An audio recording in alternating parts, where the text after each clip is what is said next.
اب یہاں پہ کیا بتایا جا رہا ہے کہ ٹھہر ٹھہر کر بولنے کے ساتھ ساتھ مناسب لہجے کا بھی استعمال کرنا چاہیے، اور جو درستی مطلب جو صحیح تلفظ ہے استاد کو اپنی زبان میں بھی استعمال کرنا چاہیے۔ یہ نہیں کہ جب صرف سکھاتے وقت ہی صحیح تلفظ یا صحیح زبان بولی جائے، بلکہ ہم جو اپنی روزمرہ زندگی استعمال کرتے ہیں اس میں بھی صحیح زبان بولنا چاہیے، اور گفتگو میں بھی اسے استعمال کرنا چاہیے، اور جو صحیح زبان بولتے ہیں انہیں بھی ہمیں سننا چاہیے۔ ساتھ ہی ساتھ ہمیں جو لغت ہوتی ہے مینس جسے ڈکشنری کہا جاتا ہے، لغت کو ڈکشنری کہا جاتا ہے، تو جو اردو کی ڈکشنری ہوتی ہے ہمیں اس سے بھی استعمال کرنے کے لیے کہنا چاہیے، اور خود نے بھی استعمال کرنی چاہیے۔ آگے بڑھتے ہیں۔ موقع کی مناسبت سے صحیح تلفظ اور ادائیگی کے ساتھ الفاظ بولے، چھوٹی جماعتوں میں بول چال کے لیے اپنا نمونہ پیش کرے، لہجے کا جو فقدان آج ہے شاید کبھی نہ تھا، اس طرح بچوں کو زبان سیکھنے کے درپیش مسائل کا حل بھی نکالا جا سکتا ہے۔ اب یہاں پہ یہ بتایا جا رہا ہے کہ انہیں موقع فراہم کرے صحیح تلفظ کے ساتھ بولنے کے، صحیح الفاظ بولنے کے، اور جو چھوٹی جماعتیں ہوتی ہیں وہاں پہ ہم کس طرح سے بول رہے ہیں۔ جو چھوٹے بچے ہوتے ہیں وہ اپنے جو استاد ہوتا ہے، اپنا جو معلم ہوتا ہے اس سے ہی آئیڈیل مانتا ہے، تو جس طرح استاد صحیح زبان کا صحیح تلفظ کا استعمال کرے گا، بچے اسے سن کر، اسے سمجھ کر، اسے دہرا کر ہی وہی الفاظ دہرائیں گے اور اپنی روزمرہ زندگی میں اسی بول چال کو استعمال کریں گے۔ اس لیے معلم کا جو تلفظ ہے، جو بول چال کا نمونہ ہے، وہ صحیح ہونا چاہیے۔ اب لہجے کا فقدان مینس کہ یہاں پہ کمی، لہجے کی جو کمی ہے آج سے پہلے کبھی نہیں ہوئی ہوں گی، اسی لیے بہت سے بچوں کو جو سیکھنے سمجھنے میں بہت سے مسائل پیش آ رہے ہیں، کیونکہ استاد اگر صحیح زبان نہیں بولے گا تو بچے کیسے صحیح زبان سیکھ سکتے ہیں۔ اسی لیے معلم کو چاہیے کہ وہ اپنا لب و لہجہ، مناسب ٹھہراؤ، کس طرح سے کہاں پہ بولنا چاہیے، وہ تمام چیزوں کو دھیان میں رکھتے ہوئے اپنی روزمرہ کی بول چال میں، روزمرہ کی زبان میں، بات چیت میں اس کا استعمال لائے، تاکہ بچوں کو مناسب اور صحیح جو زبان ہے وہ ہم سکھا سکے اور ان کے مسائل کو دور کر سکے۔ چلیے آگے بڑھتے ہیں۔ اگلا جو ہے ہمارا وہ اس طرح سے ہے، تھرڈ پوائنٹ، جدید تدریسی طریقوں سے واقفیت اور ان پر عمل۔ یہ ہمارا تیسرا پوائنٹ ہے، اسے دیکھتے ہیں ہم۔ جدید تدریسی طریقوں سے واقفیت استاد کے پیشہ ورانہ اخلاق کا حصہ ہے۔ اس عمل کو زبان آموزی کہتے ہیں۔ ثانوی زبانوں کی تدریس کے بہت سے طریقے رائج رہے ہیں، ان طریقوں کے نقائص دور کر کے انہیں بہتر بنانے کی کوشش کی جائے۔ اس طرح کئی نئے طریقے بھی وجود میں آتے ہیں۔ ہر زبان کا اپنا ایک مزاج ہوتا ہے اور ہر زبان کے اپنے تدریسی مسائل ہوتے ہیں۔ تدریسی مسائل کو سمجھتے ہوئے عملی طریقوں کو برتنا استاد کی حاضر دماغی ہی نہیں، ہنر بھی ہے۔ ہمارے اساتذہ کو زبان کی آموزش کے فنکشنل انداز کو اختیار کرنا ہوگا۔ اب جو استاد ہوتے ہیں ان کے لیے جدید طریقوں سے واقفیت ہونا یہ بہت ضروری ہے، اسی کو زبان آموزی کہتے ہیں۔ اب جو دوسری زبانیں ہوتی ہیں ان کے لیے بہت سے طریقے ہوتے ہیں، لیکن جن کا فائدہ ہوتا ہے تو اس کا نقصان بھی ہوتا ہے، مینس کہ اگر ایک طرف ان کی جیسے میرٹس ہوتی ہے تو ڈی میرٹس یعنی ان کے نقصان بھی دکھائی دیتے ہیں، لیکن اس کے باوجود ان نقائص کو دور کرنے کے لیے ہم دوسرے نئے طریقوں کو وجود میں لاتے ہیں، جس سے یہ ہوتا ہے کہ جو ہماری تدریس ہے وہ بہتر ہوتی چلی جاتی ہے۔ لیکن یہاں پہ یہ بھی کہا جا رہا ہے کہ ہر زبان اپنا مزاج رکھتی ہے، یعنی کہ ہر زبان کا اپنا ایک مزاج ہوتا ہے۔ جس طریقے سے ہم میتھس کو پڑھاتے ہیں، ریاضی کو پڑھاتے ہیں، تو یہ اردو کو ہم اس طریقے سے بالکل بھی نہیں پڑھا سکتے، کیونکہ یہاں پر ہر سبجیکٹ کا، ہر زبان کا اپنا ایک طریقہ ہوتا ہے۔ اگر مراٹھی کو اردو کے حساب سے پڑھائے یا انگلش کو اردو کے حساب سے پڑھائے یا اردو کو انگلش کے حساب سے پڑھائے تو یہ بہت دقت کی بات ہوگی۔ اسی لیے ہر کسی کے اپنے اپنے طریقے ہوتے ہیں اور ہر کسی کے اپنے اپنے تدریسی مسائل بھی ہوتے ہیں، اور اسی کو سمجھتے ہوئے استاد نے مختلف طریقوں کا استعمال کرنا چاہیے تاکہ وہ اپنی تدریس کو بہتر سے بہتر کر سکے اور بچوں کو نئے طریقوں کے ذریعے تعلیم دے سکے۔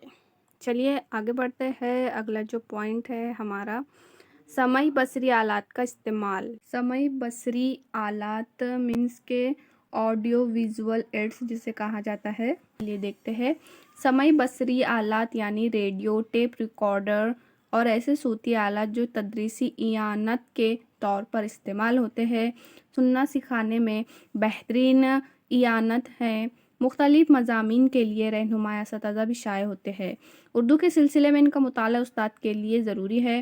ان میں سمعی و بصری معاونات کے کئی طریقے بتائے جاتے ہیں۔ یہاں پر یہ بتایا گیا ہے کہ سمعی یعنی سننے والے، بصری یعنی دیکھنے والے، سننے اور دیکھنے والے آلاتوں کا استعمال یہاں پہ کیسے کیا جاتا ہے وہ بتایا ہوا ہے، یعنی ریڈیو، ٹیپ ریکارڈر اور ایسے صوتی آلات جو تدریسی اعانت کے طور پر استعمال ہوتے ہیں۔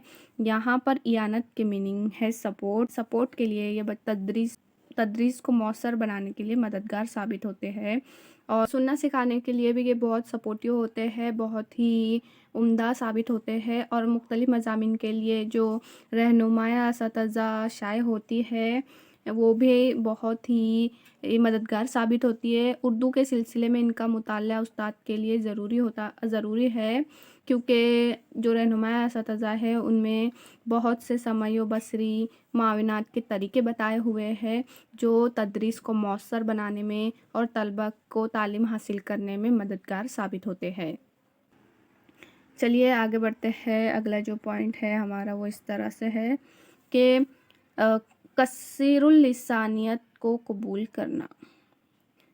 یہاں پر یہ بتایا گیا ہے کہ ہماری جماعتوں میں مختلف زبانوں کے بولنے والے طلبہ حصول تعلیم کے لیے آتے ہیں۔ یہ مختلف زبانیں حدو زبان کے لیے اثاثہ کا کام کرتی ہے۔ انہیں زبان کی آموزش میں رکاوٹ سمجھنے کی بجائے ایک وسیلے کے طور پر استعمال کرنا چاہیے۔ اردو تو ایک ایسی زبان ہے جس میں مختلف زبانوں کے الفاظ شامل ہیں جنہوں نے اس کے حسن میں اضافہ کا کام ہی کیا ہے۔ یہاں پہ کثیر اللسانیت سے مراد ہے کہ بہت سے بچے ایسے ہوتے ہیں جو الگ الگ علاقوں سے آتے ہیں جہاں پہ الگ الگ بولی بولی جاتی ہے یا مختلف زبانیں بولی جاتی ہے۔ انہیں مینس غلط نہ سمجھتے ہوئے ان کو جو وہ الگ الگ لینگویج جانتے ہیں ان کو ہی بیس بناتے ہوئے انہیں سکھانا چاہیے، زبان کی آموزش ان کی ہی مدد سے کرنی چاہیے۔ اور اردو کو تو لشکری زبان کہا گیا ہے جس میں فارسی کے، عربی کے اور مختلف جو زبانیں ہیں وہ استعمال کی جاتی ہے، اور جو اردو ہے اسے اور بھی نکھارتی ہے، خوبصورت بناتی ہے۔ اسی لیے کثیر اللسانیت جو ایک سے زیادہ زبانیں ہوتی ہے اسے ایکسیپٹ کرنا چاہیے، قبول کرنا چاہیے، نہ کہ بچے کی زبان کے آموزش میں رکاوٹ بنانا چاہیے۔ چلیے آگے بڑھتے ہیں۔ امید ہے آپ کو یہاں تک کے سمجھ میں آیا ہوگا۔ اگلا جو پوائنٹ ہے ہمارا وہ ہے انفرادیت کو فروغ۔ چلیے دیکھتے ہیں اس کو۔ ہر بچہ اپنے آپ میں انوکھا ہوتا ہے۔ معلم جماعت کے تمام طلبہ کو یکسانیت سے مخاطب نہیں کر سکتا۔ تدریس میں انفرادی فرق کو ملحوظ رکھنا ضروری ہے۔ ہماری توجہ طفل مرکوز تعلیم پر ہونی چاہیے جس میں معلم ایک فیسیلیٹیٹر ہوتا ہے۔ یہاں پہ یہ بات بتائی جا رہی ہے کہ جو بچہ ہوتا ہے، اب ہر بچہ تو ایک جیسے ذہانت نہیں رکھتا، اس لیے معلم نے یہ نہیں سوچنا چاہیے کہ ہر بچہ ایک جیسا ہے۔ کوئی ایوریج ہوتا ہے، کوئی ہوشیار انٹیلیجنٹ ہوتا ہے، کوئی بہت ڈل ہوتا ہے، کسی کچھ چیزیں جلدی سمجھ میں آتی ہے، کسی کو کچھ چیزیں بہت دیر سے سمجھ میں آتی ہے۔ تو ہر بچے کو انفرادی طور پر جو ہماری توجہ ہے وہ اس پر دینا چاہیے۔ معلم ایک فیسیلیٹیٹر ہے، جو بھی بچے کی ضرورت ہے، جو بھی اس سے دقت ہے، اس پریشانی کو حل کرنا ایک معلم کی ذمہ داری ہوتی ہے۔ تو یہاں پر انفرادیت کو فروغ دی گئی ہے جو کہ تدریس میں بہت ہی امپورٹنٹ ثابت ہو رہی ہے، اور ہر بچے پر ہم اسپیشلی تو دھیان نہیں دے سکتے، لیکن اس کی ذہانت کو مد نظر رکھتے ہوئے ہم اس کی جو بھی مشکلات ہے اسے حل کرنے کی کوشش کر سکتے ہیں۔ اسی لیے ہمیں اس پوائنٹ کو بہت زیادہ دھیان میں رکھتے ہوئے اپنی تدریس کو کرنا چاہیے۔ چلیے آگے بڑھتے ہیں، اگلا جو پوائنٹ ہے مشق کا اصول۔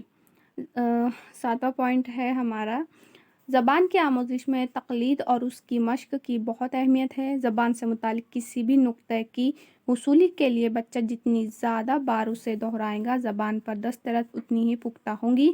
لسانی پختگی کے لیے مشق لازمی ہے۔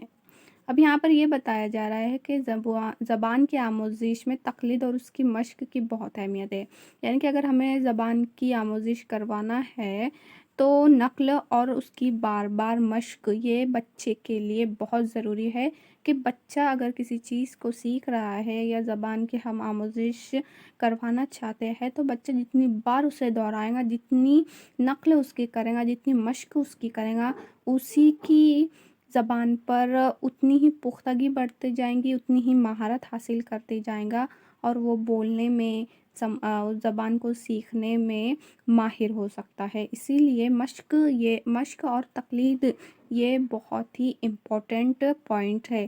اسی کو مد نظر رکھتے ہوئے جتنا ہم بچوں کو پریکٹس کرواتے جائیں گے، مشق کرانے کے کوشش کریں گے، اتنا ہی بچے کے لیے بہت ہی اچھا ثابت ہوگا۔ چلیے آگے بڑھتے ہیں، اگلا جو اصول ہے سرگرمی کا اصول۔ یہ بھی ایک امپورٹنٹ پوائنٹ ہے کہ ہم یہ بات بہتر طور پر جانتے ہیں کہ بچے سننے کے مقابلے کر کے زیادہ جلدی اور دیر پا سیکھتے ہیں۔ زبان کی کلاس کی یہ کمزوری ہے کہ اس میں سرگرمیوں کا استعمال کم ہوتا ہے اور سننے و نصابی کتاب پر زیادہ زور دیا جاتا ہے۔ زبان کی آموزش کی پختگی کے لیے سرگرمیاں لازمی ہے۔ اب یہاں پہ کیا بتایا جا رہا ہے کہ بچے سننے سے زیادہ کر کے سیکھتے ہیں، جس سے وہ جو کرتے ہیں وہ سیکھتے ہیں اور وہ جو سیکھتے ہیں وہ دیر پا رہتا ہے، مینس کہ وہ انہیں زیادہ دنوں تک، زیادہ دیر تک یاد رہتا ہے۔ اب زبان کی کمزوری کیا بتائی ہوئے ہیں یہاں پہ کہ وہاں پہ سرگرمیوں کا استعمال بہت ہی کم ہوتا ہے، جہاں پہ بچے صرف سنتے ہیں اور دیکھتے ہیں، جس کی وجہ سے یہ ہوتا ہے کہ وہ جلدی بھول جاتے ہیں اور کچھ چیزیں تو ان کو سمجھ میں آتی نہیں۔ اس لیے زبان کی پختگی کے لیے یہاں پر سرگرمیوں پر زور دیا گیا ہے، یعنی کہ یہاں پہ سرگرمیاں لازمی کرنا ضروری ہے اگر ہمیں زبان کی آموزش کی پختگی کروانا ہے تو۔ اس لیے بچے جتنا کر کے سیکھتے ہیں اتنا سننے سے نہیں سیکھتے، اس لیے سرگرمیاں بچوں کو کرواتے رہنی چاہیے۔ اگلا جو ہمارا پوائنٹ ہے وہ ہے تدریسی اصول کی پابندی۔ اب تدریسی اصول کی پابندی، تدریسی اصول جیسے مثالوں سے اصول کی جانب، سہل سے مشکل کی جانب، ٹھوس سے مجرد کی جانب وغیرہ اصولوں کی پابندی زبان کی کلاس میں بھی بہت ضروری ہے۔ اب یہاں پہ تدریسی اصول بتائے گئے ہیں، تدریس کے اصول تو بہت سے ہیں لیکن اردو کے حساب سے یہاں پہ بتایا ہوا ہے کہ مثال سے اصول کی جانب ایک طریقہ ہوتا ہے، یا اصول سے مثال کی جانب، سہل سے مشکل کی جانب یعنی آسان سے مشکل کی جانب یا مشکل سے آسان کی جانب، ٹھوس سے مجرد یعنی کانکریٹ ٹو ایبسٹریکٹ۔ اس طرح سے مختلف اصولوں کا استعمال کر کے تدریس کو کارآمد اور مؤثر بنایا جاتا ہے۔ تو انہی اصولوں کی پابندی کرتے ہوئے ہمیں زبان کی جو کلاس ہوتی ہے، زبان جب ہم سکھاتے ہیں، کوئی بھی سبجیکٹ جب ہم سکھاتے ہیں، خاص طور پر جو لینگویجز کی کلاسز ہوتی ہے تو ان میں ان اصولوں کا استعمال بہت ضروری ہوتا ہے۔ اس کے بغیر ہم تدریس کو مؤثر نہیں بنا سکتے۔ امید ہے آپ کو یہاں پر جو بھی میں چیزیں بتا رہی ہوں آپ کو سمجھ میں آ رہی ہوں گی۔ چلیے آگے بڑھتے ہیں، اگلا جو پوائنٹ ہے ہمارا وہ ہے غلطیاں آموزش کا حصہ ہے۔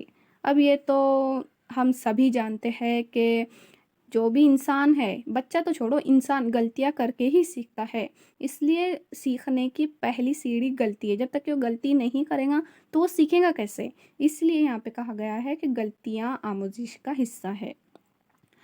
معلم اکثر بچوں کی طرف سے ہونے والی غلطیوں کو قابل قبول نہیں مانتے اور اکثر اس کے نت نئے اظہار ناراضگی کرتے دیکھے جا سکتے ہیں۔ جدید نفسیاتی اصول کے مطابق آموزش میں غلطیاں ہونا ایک عام بات ہے، اس میں معلم کو حیرانی یا ناراضگی نہیں ہونی چاہیے، بچے غلطیاں کر کے ہی سیکھتے ہیں۔ معلم کو بچوں کی غلطیوں کا تجزیہ کر کے ان کی فکروں کو سمجھنے کی کوشش کرنی چاہیے۔